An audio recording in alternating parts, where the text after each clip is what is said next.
एक दिन राजा के दरबार में एक व्यक्ति आया जिसके पास 2 गायें थीं। वह व्यक्ति राजा के सामने पहुंचा और बोला, महाराज, आपके राज्य में इतने विद्वान पुरुष हैं, आपके मंत्रिमंडल में इतने बुद्धिमान लोग हैं। मैं एक साधारण सा प्रश्न पूछना चाहता हूं। क्या आप मुझे यह बता सकते हैं कि इन 2 गायों में मां कौन है और बेटी कौन?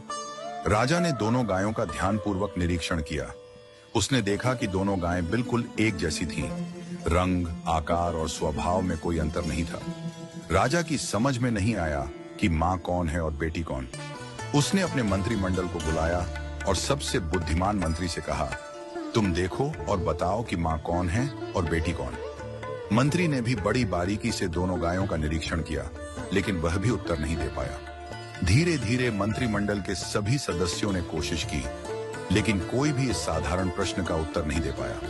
राजा को बहुत अफसोस हुआ कि उसके मंत्रिमंडल में एक भी व्यक्ति इतना बुद्धिमान नहीं है जो यह बता सके कि मां कौन है और बेटी कौन। जब सबसे बुद्धिमान मंत्री अपने घर पहुंचा तो वह बहुत चिंतित था। उसकी पत्नी ने पूछा, आज आप इतने परेशान क्यों हैं? क्या हुआ? मंत्री ने कहा, आज राजसभा में एक व्यक्ति 2 गायें लेकर आया था और पूछा कि इनमें मां कौन है और बेटी कौन। हम सबने देखा, लेकिन दोनों गायें एक जैसी दिखाई दी। कोई भी यह साधारण सा उत्तर नहीं दे पाया। मंत्री की पत्नी मुस्कुराई और बोली, कल मुझे भी राजसभा में ले चलिए, मैं इस प्रश्न का उत्तर देने की कोशिश करूंगी। अगले दिन जब राजसभा पुनः लगी, मंत्री ने राजा से अपनी पत्नी को सभा में लाने की अनुमति मांगी। राजा ने अनुमति दे दी। मंत्री की पत्नी को बुलाया गया और दोनों गायों को भी सभा में लाया गया। मंत्री की पत्नी ने कहा, महाराज, मुझे एक अवसर दें। उसने दोनों गायों के सामने घास के एक-एक टोकरे रखवाए। जब दोनों गायें घास खाने लगीं, तो थोड़ी देर बाद मंत्री की पत्नी ने घोषणा की, यह गाय मां है और यह गाय बेटी है। वह व्यक्ति जो गायें लेकर आया था, उसने तुरंत सहमति जताई और कहा, आपने बिल्कुल सही पहचाना। राजा ने आश्चर्य से पूछा, तुम्हें कैसे पता चला कि मां कौन है और बेटी कौन?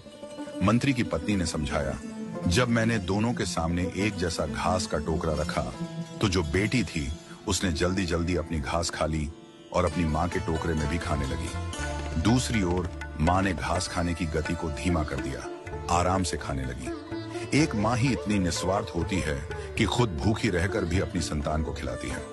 इस कहानी का संदेश बहुत गहरा है। जैसे एक मां निस्वार्थ प्रेम करती है और अपनी संतान की भलाई के लिए खुद को त्याग देती है, वैसे ही ईश्वर भी हमें बिना किसी अपेक्षा के सब कुछ देता है। हम सब ईश्वर की संतान हैं और उसने हमें यह सुंदर सृष्टि निस्वार्थ प्रेम से दी है। हम अक्सर ईश्वर से केवल अपनी इच्छाओं की पूर्ति की प्रार्थना करते हैं, लेकिन कभी यह नहीं पूछते कि हे प्रभु, आप खुश तो हैं? जिस तरह हमें अपने माता पिता का सम्मान करना चाहिए, उनसे बातचीत करनी चाहिए और उनकी खुशी का ध्यान रखना चाहिए, वैसे ही हमें ईश्वर से भी संवाद बनाए रखना चाहिए।